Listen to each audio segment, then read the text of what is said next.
자, 제가 오늘은 네 파트로 설명을 드릴 거예요. 첫 번째, 내가 나를 대하는 습관. 너무 중요하지 않아요? 내가 나를 어떻게 대하는지. 두 번째, 내가 남을 대하는 습관. 그리고 세 번째, 직장에서 일하는 습관. 그리고 직장에서 말하는 습관. 이렇게 네 가지로 말씀을 드리겠습니다. 나를 대하는 습관. 우리가 성인이 돼서 직장 생활을 하면서 사회생활을 하면서 좀 나쁜 게 있어요. 뭐냐면 내가 나를 너무 못 살게 굴어요. 전 세계에서 어떤 연구조사에 따르면 일이 잘 안 풀렸을 때 우리나라 직장인들이 제일 자기 탓을 많이 한대요. 근데 사실 직장 생활은요, 저는 24년밖에 안 했지만 30년 한 분도 있고 40년 한 분들도 계시고 그러세요. 그분들을 보면 본인들이 가지신 멘탈, 본인이 본인을 대하는 마음, 그 관리를 아주 잘 하신 분들이에요. 그게 무너지면, 흔히 얘기하는 내가 나를 대하는 습관, 좋은 멘탈이 무너지면 그 순간 직장 생활을 오래 할 수가 없어요. 해도 힘들죠. 사회생활도 마찬가지고요. 여러분 개인 생활도 마찬가지인 것 같아요. 좋은 습관을 몸에 배게 하는 게 첫 번째인데, 우선 내가 나를 대하는 습관, 좋은 습관이어야 돼요. 뭘까요? 내가 나를 아껴줘야 돼요. 꼭 아껴줘야 됩니다. 여기 계신 여러분들도 오늘 댁에 돌아가시면 내가 오늘 너무 수고했어. 그리고 발 쭉 뻗고 푹 쉬세요. 내가 나를 아껴줘야 됩니다. 세상에 나 말고 나 아껴줄 사람이 있을까요? 없어요, 별로. 나 외엔 별로 없어요. 내가 나를 아끼는 습관이 가장 필요합니다. 넘어지면 내가 일으켜서 톡톡 무릎에 흙도 털어주고요. 등도 두드려주고, 그래서 가야 됩니다. 우리가 직장 생활하면서 그런 말을 참 많이 듣습니다. 할 수 있다고. 할 수 있다고. 근데 그 할 수 있다는 말을 남한테 들으면 소용이 없어요. 당신은 할 수 있겠죠. 나는 못하는 거죠. 그죠? 할 수 있다는 말은 내가 나한테 해야 됩니다. 내가 나한테 할 수 있다고 얘기를 할 때 진짜 내가 할 수 있는 겁니다. 그걸 우리가 자기 효능감이라고 하죠. 나는 내가 할 수 있다. 근데 거기까지 가려면 꽤 시간이 걸려요. 왜냐하면 사람은 조그만 성공을 반복해야지 내가 나를 아끼고 내가 나를 믿는 습관이 생깁니다. 그래서 나한테 조그만 성공의 경험을 반복하게 해주셔야 됩니다. 그러다 보면 자기 효능감이 생기죠. 여러분, 자기 효능감은요, 자존감이란 말과는 다릅니다. 여러분, 자존감이란 말 요즘 굉장히 많이 쓰고 굉장히 좋은 단어로 생각들을 하시죠. 자존감은 영어로 self-esteem이라고 합니다. self-esteem. 여기서 esteem이란 말은요, estimate, 평가하다라는 말의 그 단어에서 온 겁니다. 자존감은 뭐냐면요, 내가 나를 존귀하게 여기는 마음이 아니고요, 내가 나를 잘 평가하는 겁니다. 그래서 자존감의 상처를 안 받으려면 어떻게 하면 돼요? 내가 나를 넘어서는 도전을 안 하면 돼요. 내가 나를 넘어서는 도전을 하면 자존감의 상처를 받습니다. 내가 나를 아는 게 제일 중요해요. 그게 자존감이죠. 근데 내가 나를 안 다음에 나는 요거밖에 안 되니까 라고 멈추면 안 되죠. 직장 생활은 조금씩 성공을 반복하면서 나아가야죠. 그래서 자존감을 넘어선 자기 효능감이 필요한 겁니다. 셀프 에스팀과 셀프 에피커시, 자기 효능감은 다릅니다. 우선 내가 나를 대하는 습관, 내가 나를 좀 아껴주고요. 밀어붙이지 마세요. 안 그래도 돼요. 그렇지 않아도 세상에 다 밀어붙이고, 동료도 밀어붙이고, 회사도 밀어붙이고, 때로는 가족도 날 밀어붙이고, 아주 힘들어 죽겠어요. 다 날 밀어붙여서. 나라도 나를 소중하게 여기면서 오래오래 나를 아끼면서 같이 가야 되는 거죠. 그러면서 회사에서는 내가 조금씩 조그만 성공의 경험을 반복하면서 할 수 있다는 자기 효능감을 늘려가야 되는 겁니다. 내가 나를 대하는 습관, 아끼세요. 내가 나를 아끼세요. 아끼고 도닥여주고 천천히 손 끌고 같이 가주세요. 제가 가끔 좀 젊은 사원분들, 직원분들 강연을 가면 깜짝 놀라는 게요, 입사한 지 한 1, 2년밖에 안 됐는데 마음이 벌써 급해요. 내가 이렇게 해도 되나? 왜냐하면 오랫동안 스펙을 쌓고 막 열심히 살았잖아요. 그러니까 되게 마음이 급해요. 내가 이거밖에 안 해도 되나? 더 해야 되지 않을까? 막 이런 생각을 해요. 제가 항상 얘기해요. 나 24년 했어. 나는 자정까지 직장 생활을 했는데 거기 있는 분들은 지금 새벽 1, 2시예요. 뭐 제가 좀 직장 생활 좀 했어요. 한 7, 8년? 그분들 그래봤자 이제 아침 먹을 시간이에요. 점심, 저녁, 간식, 잘 시간까지 하루가 아직 24시간이 꽉 남아있는데도 마음들이 급해요. 제가 항상 말씀을 드리죠. 생각보다 직장 생활은 깁니다. 그래서 차근차근 아끼고 가셔도 절대 늦지 않아요. 자, 두 번째, 우리가 직장 가서 내가 이제 남을 대하는 습관입니다. 나는 아끼겠는데 남은 어떻게 해야 될까? 내가 남을 대하는 습관, 참 많은 분들이 인간관계로 고민이 많으세요. 인간관계. 도대체 어떻게 대해야 될까요? 그래서 막 온갖 그 마음의 탈출구들을 열심히 찾고 계세요. 근데 사실 성적과 성과는 참 다르죠. 학교에서 성적은 혼자 공부하면 됩니다. 그럼 몰라요. 회사에서 성과는 같이 해야지 성과가 나옵니다. 그래서 성과에는 인간관계가 녹아 있어요. 인간관계가 좋아야지 성과가 나옵니다. 그러니까 내가 남을 어떻게 대하냐, 이 습관이 좋아야지 성과가 나와요. 이게 같은 얘기입니다. 왜 성과가 좋아야 될까요? 왜? 내가 제일 소중하잖아요. 저는 항상 말씀드려요. 회사 왜 다닐까요? 나를 위해서 다녀요. 나를 위해서 직장 생활을 하는 겁니다. 회사를 열심히 다니고 거기서 좋은 성과를 끌어내야죠. 성과를 내서 내가 보상을 받고 다시 내가 나를 아끼면서 성공의 경험으로 자기 효능감을 쌓아가면서 조금씩 조금씩 성공하는 겁니다. 그런데 제 말처럼 남도 이렇게 참 쉽게 대할 수 있으면 얼마나 좋을까. 제가 직장생활 24년, 임원 7년 포함해서 해보면서 느낀 게 있어요. 보스들, 선배, 상사들이 가진 공통점이 있어요. 변덕이 무지 심해요. 방금 얘기하고 딴 얘기예요. 여러분들 생각나시는 분들 있죠? 꼭 보스뿐이 아니에요. 주변에도 다 있어요. 시치미도 떼요. 방금 그랬잖아요. 내가 언제?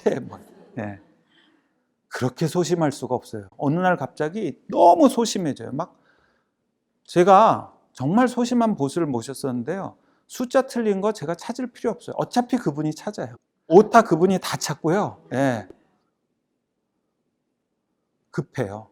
여러분들 천천히 걷는 상사 보셨어요? 없어요. 다 빨리 걸어요. 프린터 누구 때문에 고장나요? 그분들이 잡아 뜯어요. 나오고 있잖아요, 지금. 그죠? 결정적인 거. 절대 안 아파요. 저도 처음에 순진해서 전날 회식하고 내일 천천히 와. 그래서 천천히 갔더니 그분은 액자처럼 걸려 있어요, 그 자리에. 안 아파요. 도대체 이런 분들하고 어떻게 직장 생활을 해야 되는지 많은 분들이 저한테 물으세요. 이렇게 말씀드릴게요. 상사를 경영하시려면요, 가장 좋은 거는 상사의 강점을 활용하는 겁니다. 상사가 잘하는 걸 더 잘하게끔 도우면 됩니다. 그럼 제가 밀릴 것 같죠? 그렇지 않아요. 제 경험으로는 상사가 잘하는 걸 더 잘하게 도왔더니 그 공이 나한테 오더라고요. 예전에 15세기에 아주 유명한 화가가 있었습니다. 안드레아 델 베로키오라는 화가가 있었습니다. 근데 그 당시만 해도 다 공방에 들어와서 그림을 배우거든요. 이제 을에 제자들이 와서 공방에서 그림을 배우고 좀 크면 배출해서 나갑니다. 어느 날 이 베로키오 공방에 정말 아주 못생긴 15살짜리 소년이 와서 저도 그림을 배우겠다고 그래요. 그러니까 이제 베로키오가 그 소년한테 그래, 와서 나한테 그림 배우는데 천사 그래, 천사. 그래서 이 소년은 3년 동안 천사를 그립니다. 어느 날 베로키오가 와서 보니까 이 소년이 그린 천사 그림이 너무 잘 그린 거예요.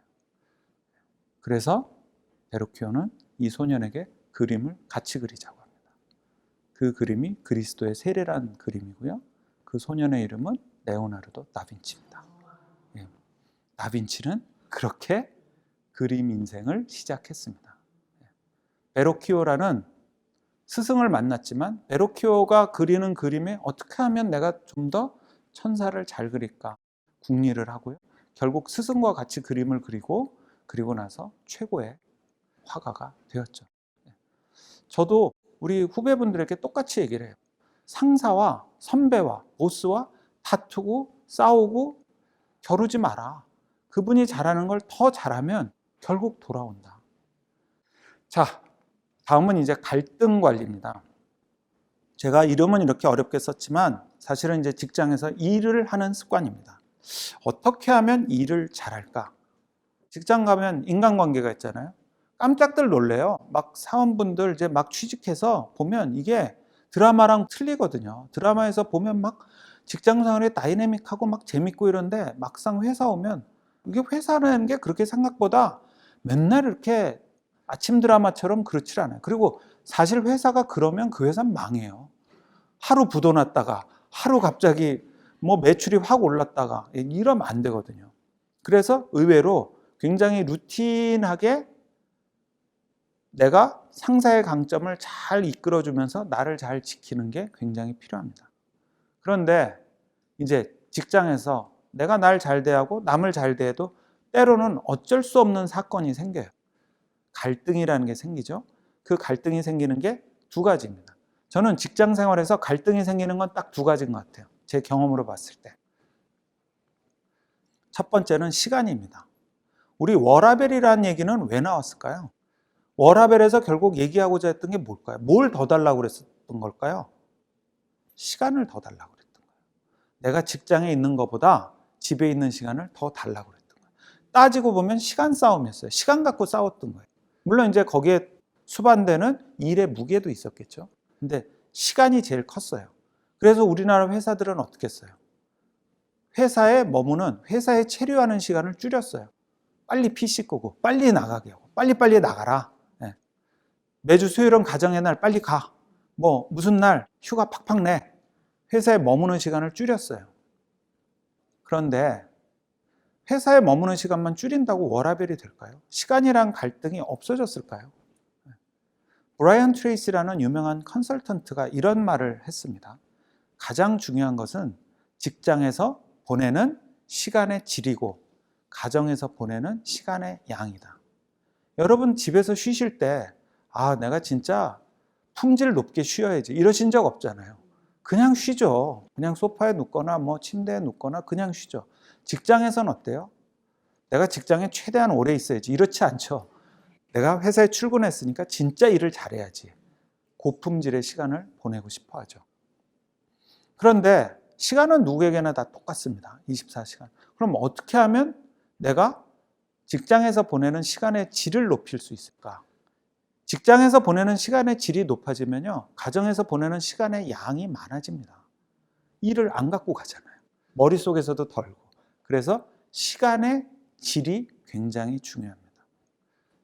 그러면 어떻게 하면 시간의 질을 양질화할 수 있을까요? 우리가 여러 명이서 손잡고 달리기를 합니다.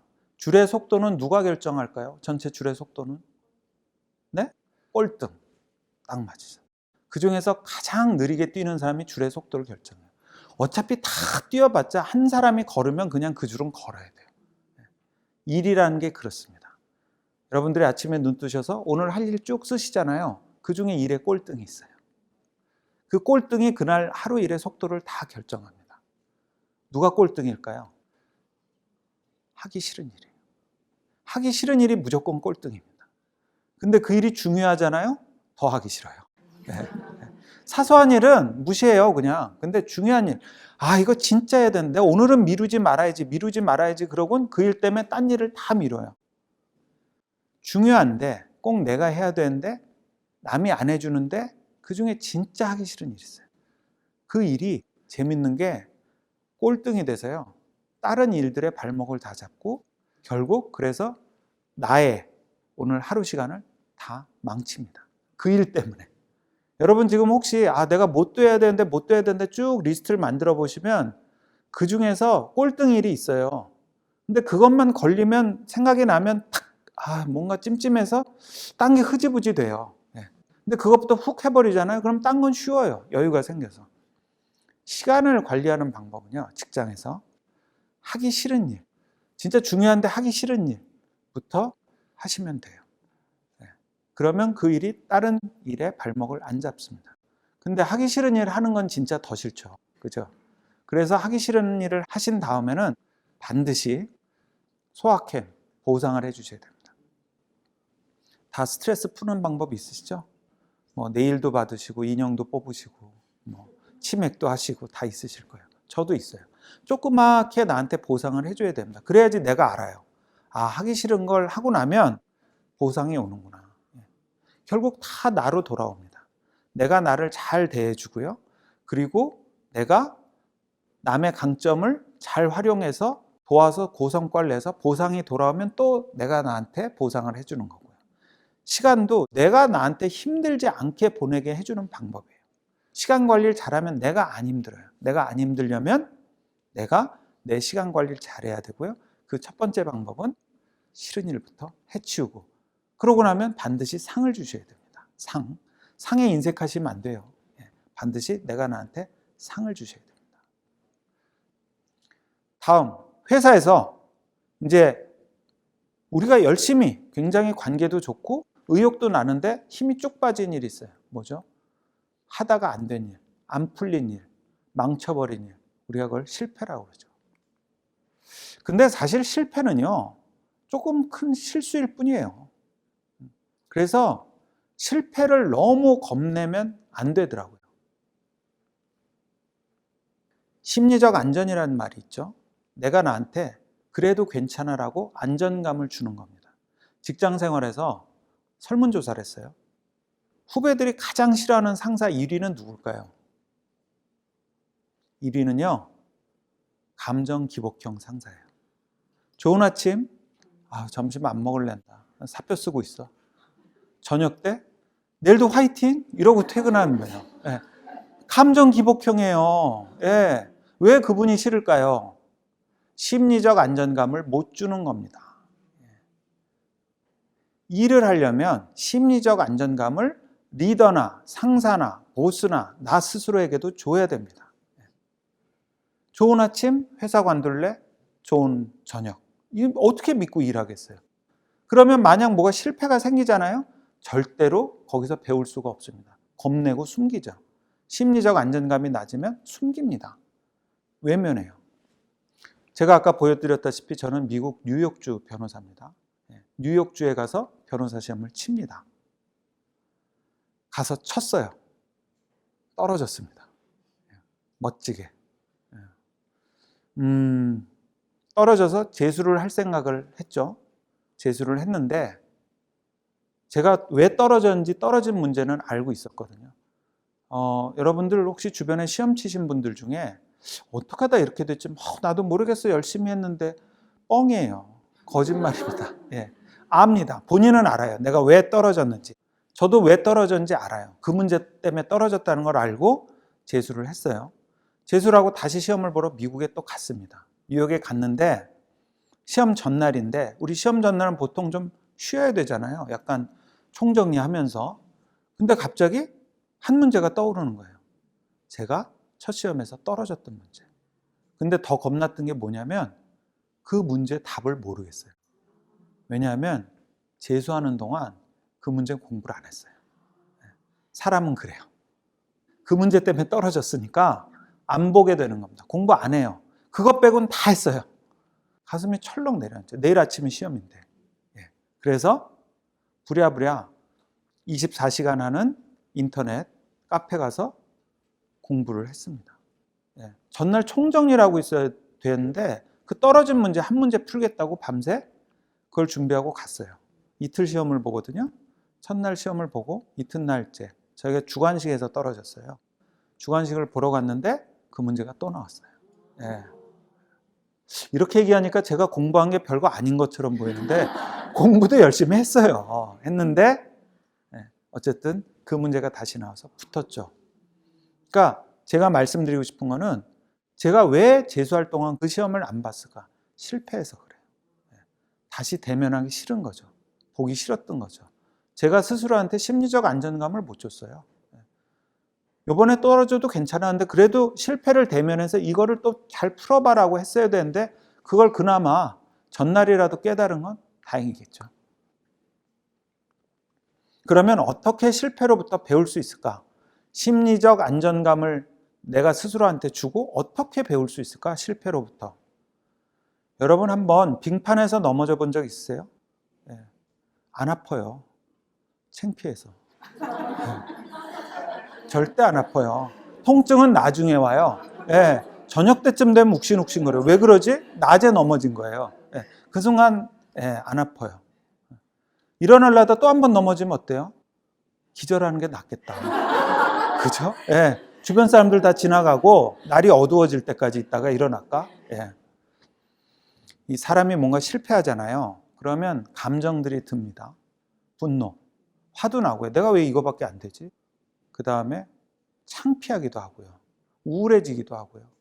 복잡한 감정이 듭니다. 실패를 하고 나면. 예.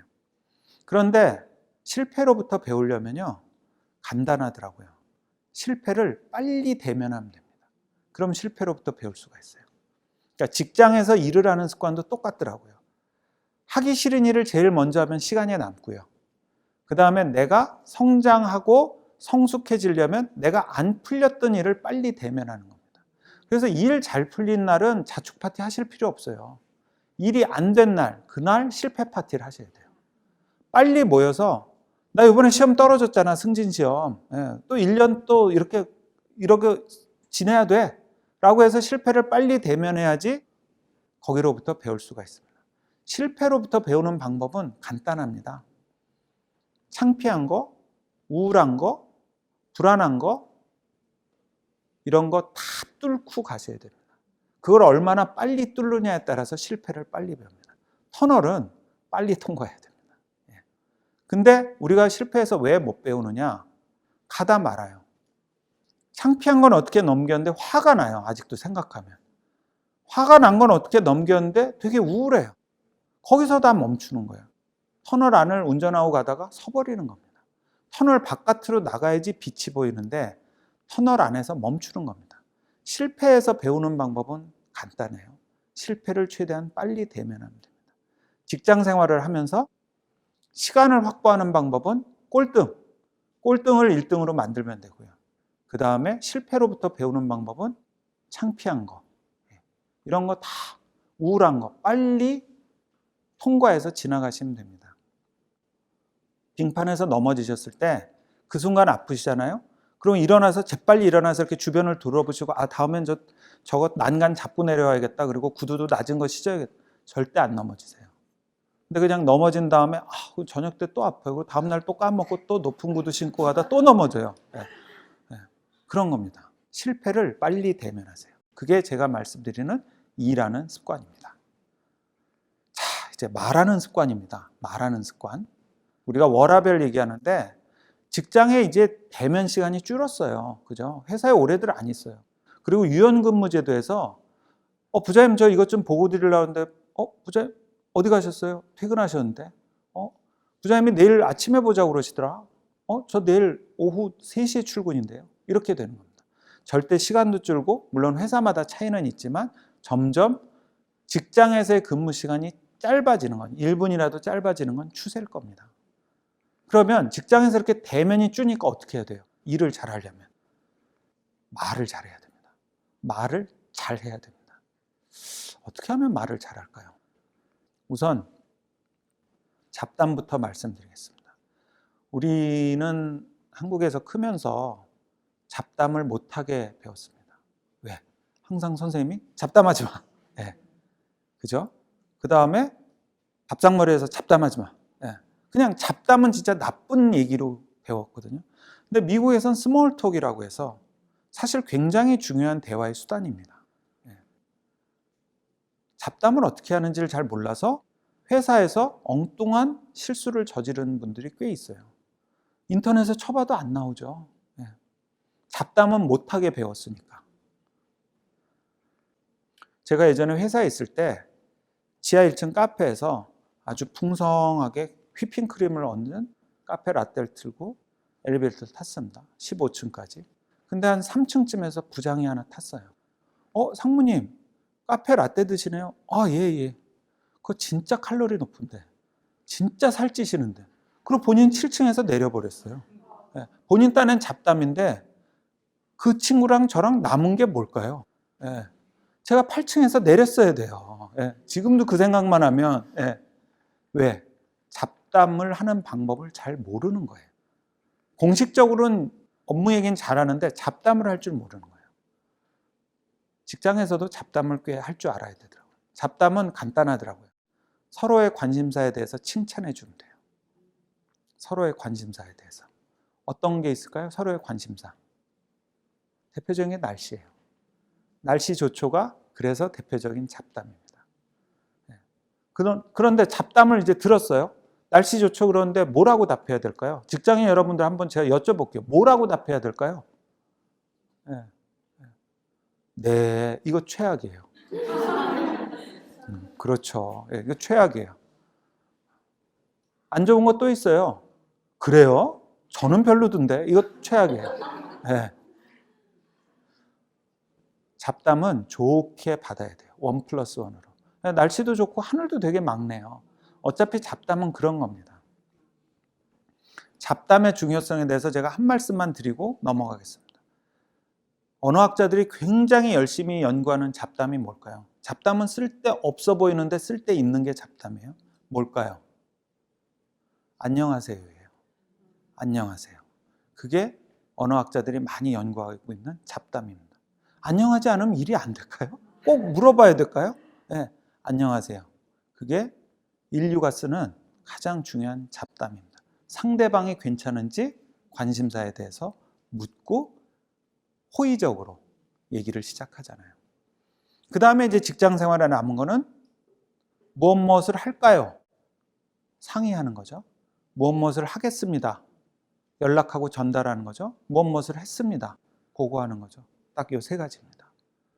그 외 직장에서 다른 얘기가 더 있을까요? 할까요? 하겠습니다. 했습니다. 그러니 이제 다음 단계는 무엇을 할까요? 여러분 이 세 가지 말투는요. 일상생활에서도 똑같이 쓰실 수 있어요. 할까요? 할게요. 했어요.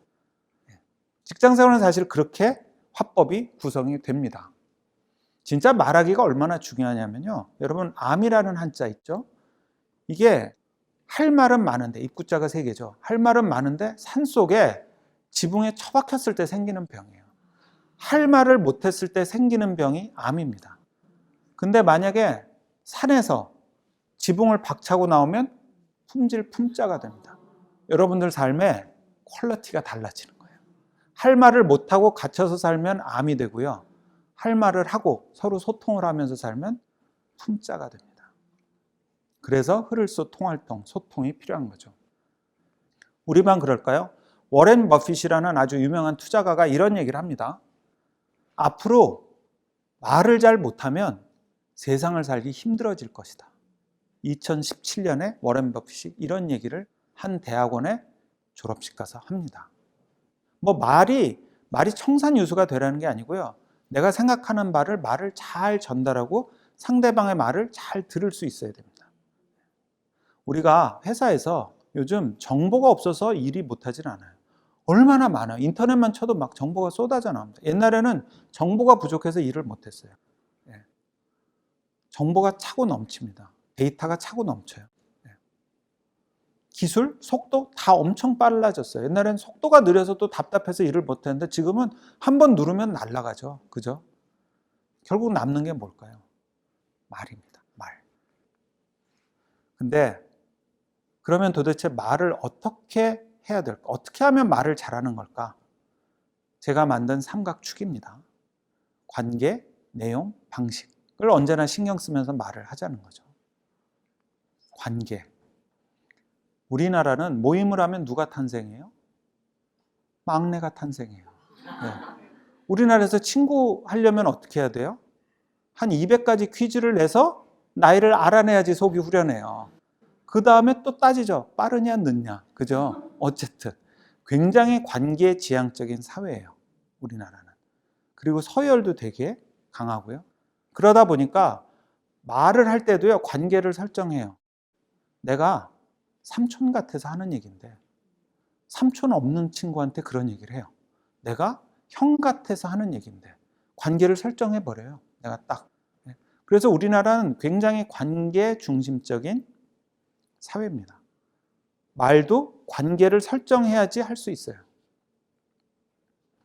그럼 관계는 도대체 어떻게 끌어가야 될까요? 말하기에서. 이게 가끔 제 강의를 들으시는 분들이 오해하실 때가 있어요.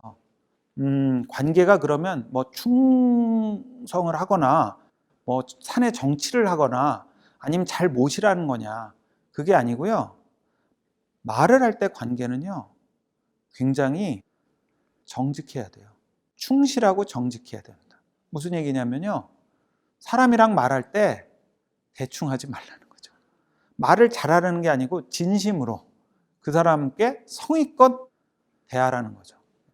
내가 삼촌이고 내가 누나고 내가 아버지는 뭐해요? 필요 없다니까요. 중요한 거는 내가 얼마나 성의 있게 대하냐. 남이지만 성의 있게 대하면 그게 진짜 진심 있는 말하기입니다. 그래서 직장 생활에서 말하기의 관계는 어떻게 할까요? 성의 있게 대하라고 저는 항상 얘기합니다. 누구하고 얘기하든 성의 있게. 무성의한 말하기 진짜 싫지 않으세요? 예, 진짜 싫죠. 예. 그게 왜 그러냐? 우리나라 사람들이 관계에 대한 마음가짐이 있어요. 말하기에. 관계는 충실하고 정직하게.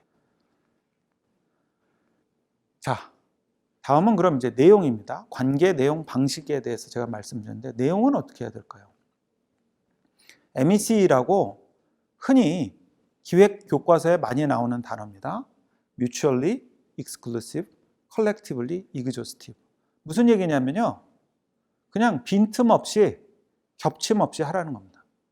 그게 최고죠, 말은. 예. 말 잘 못하는 분 어때요? 한 말 또 해요. 계속 한 말 또 하죠. 근데 정작 중요한 얘기를 안 하고요. 왜 왔지 저분? 뭐 자기 얘기를 한참 하고 가요. 나중에 전화, 참 내가 그 얘기하려고 갔었는데. 예. 빈틈이 막 있는 거죠. 많이 겹치고. 그죠? 예. 이렇게 말은요. 가장 좋은 게 내용이 빈틈도 없고 겹침도 없는 겁니다. 복잡해요. 어떻게 하면 좋을까? 저도 고민을 했어요. 누가 도대체 빈틈 없고 겹침 없이 말을 할까? 내용을 빈틈 없고 겹침 없이 얘기를 할까? 생각해 보니까 내비게이션이에요. 여러분 내비게이션 목적지 찍으면 내비게이션 뭐 가르쳐줘요? 가는 길 또 오는 길. 그렇죠. 가는 길, 오는 길 또 드는 비용. 그죠? 도착 시간 다 가르쳐줘요. 근데 내비게이션은 겹치게 얘기는 안 해요. 우회전 하시라니까요. 이런 말 안 하잖아요. 그죠? 예. 아까 돈 얘기 들으셨나요? 예. 지금 이 길로 가면 그 돈 들어요. 이렇게 여러 번 얘기 안 하잖아요. 딱 한 번 선택하면 가잖아요. 그죠? 그게 내비게이션입니다. 우리가 말을 할 때 저는 직장인 분들에게 그렇게 권합니다. 내비게이션처럼 생각을 하시라고. 내가 왜 이 일을 하는지, 그리고 어떻게 할지, 언제까지 할지, 비용은 얼마나 들일지. 육하 원칙은 사실 그렇게 잘 안 되더라고요. 제 경험. 누가 언제 어떻게 어디서 무엇을 왜 이렇게 안 되더라고요. 근데 내비게이션 생각하면 좀 쉽더라고요. 내가 이 일을 왜 하지? 어떻게 하지? 어떤 길을 타고 가지? 얼마를 쓸 수 있을까? 회사에서 나한테 부과된 예산이 얼마일까? 언제까지 해야 되나? 가다가 사고를 만나면, 가다가 뭔가 안 좋은 일을 만나면 좀 바꿔도 되나? 내비게이션. 내용은 무결하게. 무결하다는 것은 겹치지 않고 빈틈이 없는 겁니다. 자, 다음은 이제 방식입니다. 방식. 여러분들 불편한 얘기를 하신 적이 있죠? 그 불편한 얘기를 우리가 직언이라고 합니다. 뭔가 귀에 쓴 소리, 듣기 싫은 소리, 그걸 우리가 직언이라고 합니다. 그러면 직언을 하려면 어떻게 해야 될까요? 불편한 이야기를 하려면 어떻게 해야 될까요? 다짜고짜 하면 될까요? 제가 이걸 회사 가서 그 수강생분들께 여쭤봤어요. 직언을 하는데 필요한 게 무엇일까요? 그랬더니 사표요, 또 술 기운이요, 배짱이요, 뭐 많은 얘기죠. 진정성이요, 다 필요하죠. 공감이요, 다 필요합니다. 진짜 필요한 것이 무엇일까요? 내가 누군가에게 불편한 얘기를 해야 된다면 그 불편한 얘기를 한 걸로 끝난 겁니다, 사실은. 불편한 얘기를 했잖아요. 그것만 해도 어디예요? 그죠? 저는 회사에서 법무실장을 오래 해서 정말 회사에다 불편한 얘기를 많이 했었어야 됐어요. 업무를 담당하니까 얼마나 불편한 얘기를 많이 했겠어요.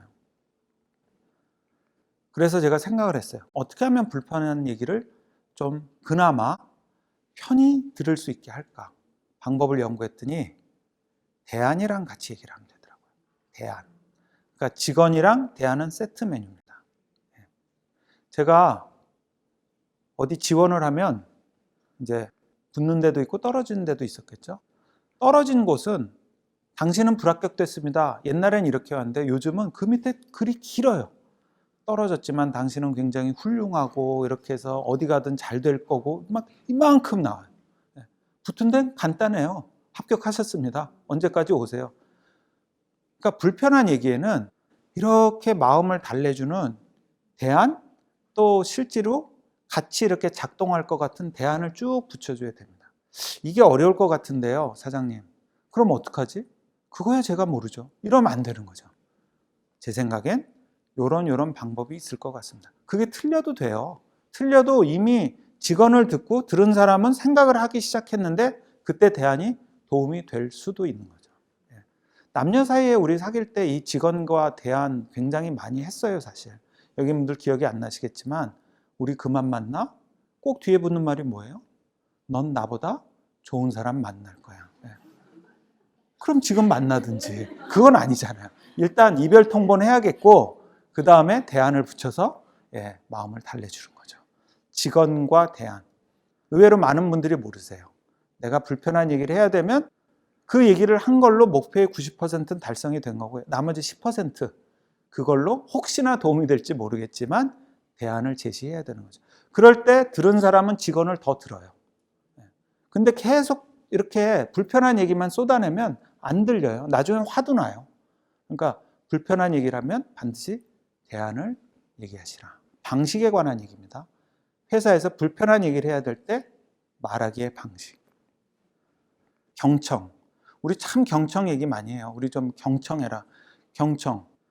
경청은 뭐예요? 한자어로 잘 듣는 거. 한자어로 몸을 기울여서 듣는 걸 경청이라고 합니다. 몸을 기울여서 듣는 거. 근데 여기 이제 굉장히 많은 그 기술들, 테크닉들을 얘기해요. 3L이라고 그래서 눈썹 올리고 쳐다보고 몸을 기대라. 그게 다 L로 시작하거든요. Lift, Look, Lean. 그냥 그것만 한다고 경청이 될까요? 사람은 원래 말하기 좋아하는 본성을 갖고 있어요. 듣기가 힘듭니다. 경청을 하려면 어떻게 해야 될까요? 또 제가 물어봤어요. 그랬더니 공감대요, 리액션이요, 반응이요 막 나와요. 어떻게 하면 경청을 잘할까? 차이점에 집중하시면 돼요.